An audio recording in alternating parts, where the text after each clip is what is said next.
आप धर्म को ओढ़ लो, अधर्म को ओढ़ लो, एक अलग बात है, लेकिन कितना भी ओढ़ लो आप ओढ़ नहीं सकते, गंदे बर्तनों में भोजन नहीं कर सकते।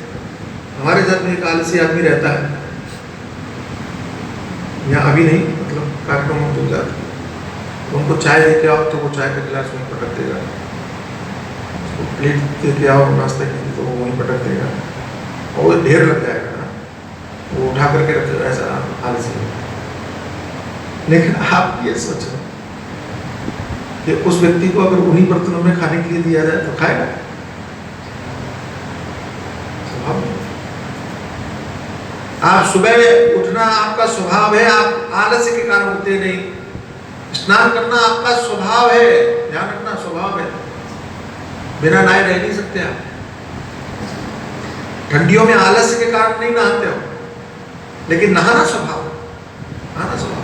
एक समय ऐसा आता है जब आपको भी लगता है यार नहा ही लो, नहीं? कौन ऐसा आदमी है जो बिना नहाए रह सकता है जीवन भर? जीवन भर छोड़ो, महीना भर।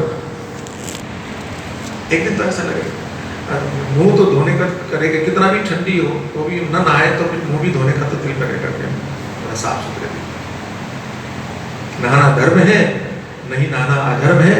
आप अधर्म पूर्वक जी नहीं सकते, धर्म पूर्वक आपको जीना पड़ेगा, सहज। सामान्य रूप से आप अच्छा व्यवहार करना चाहते हैं, सहज रूप से। जिनके प्रति आपका प्रेम है, जिनके प्रति आपका अनुराग है, जिनको आप महत्व देते हैं, उनके प्रति आप अच्छे से बात करते हैं। और वो बात बनावटी नहीं होती, सहज रूप में होती है। लेकिन आपका अभिमान हो, आपका अहंकार हो, उस अभिमान अहंकार के कारण, जैसे आलस्य के कारण वहां गंदा रहते हो, ऐसी अभिमान और अहंकार के कारण आपका व्यवहार बदल जाता है। लेकिन आप अंदर से ऐसा चाहते नहीं हो, स्वभाव आपका नहीं हो। सिंपल सी बातें कह रहा हूं, सीधी सी। और आप जीवन में कहीं भी चले जाओ, कहीं पर भी, कैसे बड़ों के सामने व्यक्ति आदर भाव उसके अंदर में रहता ही है, लेकिन हम सामान्य व्यवहार के कारण उसको भूल जाए, विस्मृत कर जाए, बात अलग। लेकिन ये परंपरा तो सबकी, अभिवादन की परंपरा केवल हम भारतीयों की, वैसे ही सारी दुनिया में परंपरा। बड़े लोगों को देख करके अभिवादन करना तरीका अलग हो सकता है, सबका धर्म सबके अंदर है, उसको दिखाना है। जैसे आर्मी वाले लेफ्ट पाँव के साथ में राइट दाहिना हाथ आगे बढ़ाते हैं, ये स्वाभाविक क्रिया को उन्होंने प्रदर्शित किया, ये अनुशासन हो गया। और धर्म भी आपको अनुशासित करता है, बस इतनी बात है। आप अनुशासित हैं तो आप धार्मिक हैं, आप अनुशासित नहीं है तो आप धार्मिक नहीं है, सीधी सी बात। समझ में आई?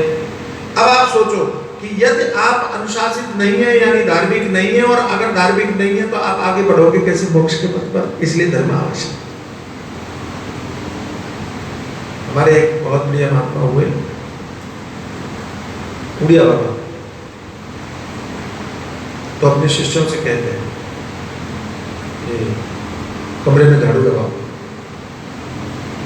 अब कोई सोचे कि भाई हम तो महात्मा बनने आए, ध्यान भजन करने आए, साधन करने आए, झाड़ू लगाने का क्या मतलब? और झाड़ू लगाना होता तो हम अपने घर में, हमारे आश्रम में कई बार मैंने सुना ये बात, हमारे गुरुजी कहते हैं ये सेवा करो, वो सेवा करो, ऐसा करो, वैसा करो, बर्तन मांजो, गाय की सेवा करो, खेतों में जाओ, खेत की जुताई करो, ऐसा। तो मैं कई बार सुनता हूँ तो कुछ कहते हैं अगर यही सब कर रहा हूँ तो घर में ही रहते, यहाँ क्यों है?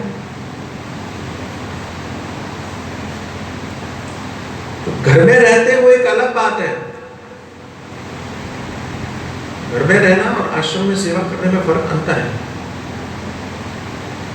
यहाँ अनुशासन की बात है। घर में आप अनुशासित नहीं थे, काम तो करते थे, अनुशासित नहीं थे। यहाँ आपको आज्ञा का पालन करना है, यानी दिखाना है कि आप अनुशासित हो, तभी आप धार्मिक बन पाओगे। तो मैं बता रहा था, उड़िया बाबा ने कहा कि कमरा झाड़ू लगाओ। तो होता क्या है, जब अनुशासन नहीं होता है तो व्यक्ति झाड़ू लगाने जाएगा ना तो बेमन से लगाता है। तो झाड़ू लिया दिखाने के लिए, हो गया, हाँ हो गया, तो बाबा देखने आए झाड़ू कैसा है। तो देखा कोने में झाड़ू कचरा पड़ा हुआ है, तो फिर खिड़की के ऊपर वहां कचरा पड़ा हुआ है, ऐसी ऐसी जगहों पर कचरा पड़ा हुआ सब देखो, बुलाया उसको, झाड़ू लगाया, यहाँ लगाया ये कचरा, तो कहता क्या, उन्हें ध्यान नहीं दिया, देखा नहीं। ये महात्माओं की शैली है कि झाड़ू लगाने में भी आपको धर्म सिखा देते हैं, ध्यान सिखा देते हैं। तो उड़िया बाबा ने कहा कि बेटा, जब तुमको अपने कमरे का कोने का कचरा नहीं दिख रहा है तो तुमको अपने मन का कचरा कैसे दिखेगा?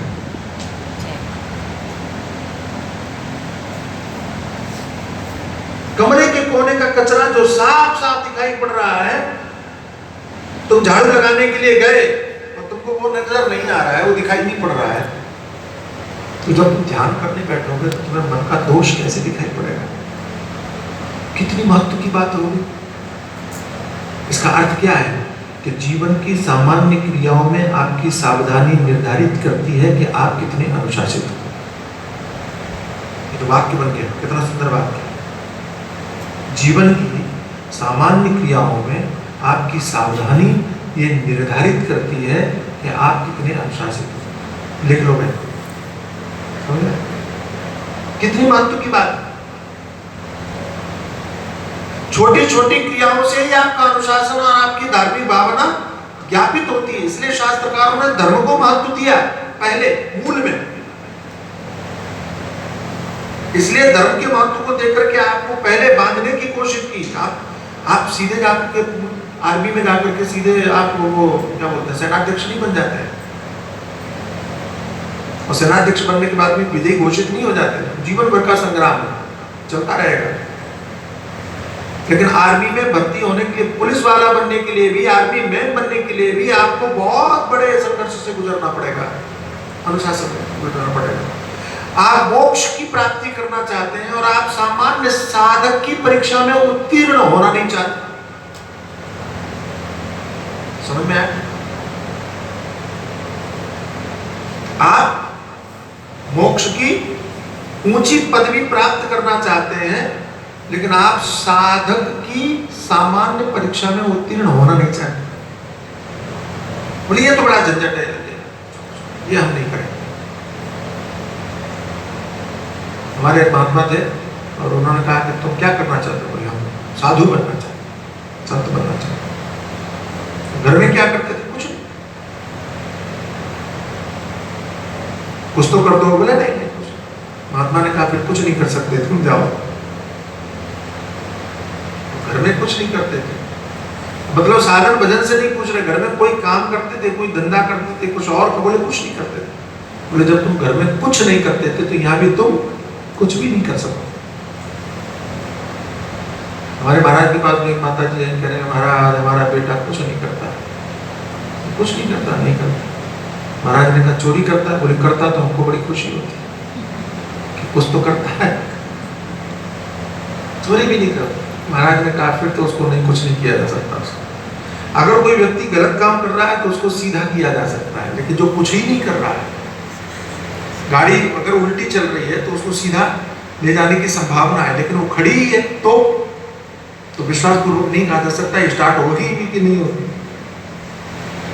उल्टी चल रही है इसका मतलब है कि इंजन चालू है, तो उसको आगे बढ़ने की संभावना उसमें दिखाई पड़ रही, खाली दिशा मोड़नी है। लेकिन जो बंद पड़ी है, आपने पूछा कितने दिन से खड़ी है गाड़ी? बोले 10 साल हो गए, फिर आगे बढ़ेगी? कोई संभावना नहीं। तो कोई विपरीत व्यक्ति है तो उसको सुधारा जा सकता है, लेकिन जो कुछ ही नहीं कर रहा है बहुत मुश्किल। अनुशासन। इसीलिए हमारे यहाँ रत्नाकर को वाल्मीकि बनने में समय नहीं लगा है, गति थी।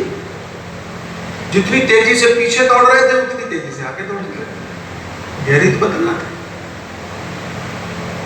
हमारे यहाँ अंगुलीमाल को बदलने में टाइम नहीं लगा, समय नहीं लगा, लेकिन निष्क्रिय व्यक्ति को बनाना, बदलना बड़ा कठिन है। इसलिए आप कुछ करते रहो, अनुशासन में करते रहो। आप ईश्वर को, गुरुजनों को ये दिखाते रहो कि आपके अंदर में कर्मठता है, अनुशासन है।